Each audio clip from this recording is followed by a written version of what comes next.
One darling ప్రభాస్‌పై విషం చిమ్ముతున్న బాలీవుడ్ అలానే Hollywood ఎందుకింత అసూయ అంటే ప్రభాస్ కెరీర్‌లోనే 'సలార్' సినిమా తర్వాత 'కల్కి' మూవీ భారీ విజయం సాధించి ఇండియాలో చాలామంది ఈ సినిమా చూసిన తర్వాత ఒక హాలీవుడ్ సినిమా చూసిన ఫీల్ ఉందంటూ కామెంట్ చేయడమే ప్రధాన కారణం. ఇప్పటివరకు ప్రభాస్ చేసిన సినిమాలన్నిటిలో కూడా 'కల్కి' సినిమాకి ఎక్కువ మార్కులు పడుతున్నాయి. అలానే డైరెక్టర్ నాగాశ్విన్ కూడా చాలా లాజికల్‌గా సినిమా తీశాడని ఇటు బాలీవుడ్ అలానే హాలీవుడ్ కూడా దిమ్మ తిరిగిపోయేలా సినిమా ఉందంటూ ప్రశంసిస్తున్నారు. ఇక ఈ తరుణంలోనే ప్రభాస్ పై మరో కుట్ర జరుగుతున్నట్లుగా బాలీవుడ్ మీడియాలో తన్ను తాను క్రిటిక్ అంటూ సందడి చేసే కేఆర్కే ప్రస్తుతం 'కల్కి' సినిమాపై కూడా విషం చిమ్ముతున్నారు. ప్రభాస్ అన్ని సినిమాలపై కూడా ఈ సదర్ క్రిటిక్ నెగిటివ్ గానే ట్రోలింగ్ చేస్తున్నాడు. ప్రస్తుతం 'కల్కి' సినిమాపై 'బ్రహ్మాస్త్ర' సినిమా కన్నా గొప్పగా లేదని, రణబీర్ నటించిన ఆ చిత్రం 'కల్కి' కన్నా 20 రెట్లు బెటర్ అని, 'కల్కి' సినిమా ఒక సాధారణ సినిమానే అంటూ అక్కసు వెళ్ళకక్కుతున్నాడు. కేవలం బాలీవుడ్ లోనే కాకుండా హాలీవుడ్ లో కూడా 'కల్కి' సినిమాపై నెగిటివ్ గానే ప్రచారం ఎక్కువగా సాగుతుంది. చాలా సీన్స్ లాజిక్ లేవంటూ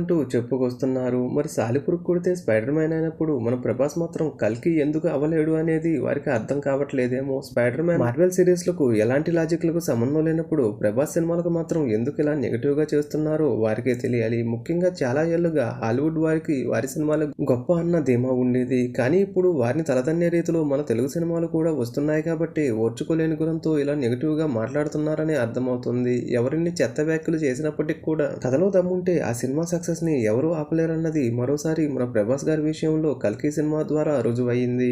ఇప్పటికే 'కల్కి' సినిమా 1000 కోట్ల దిశగా దూసుకుపోతుంది.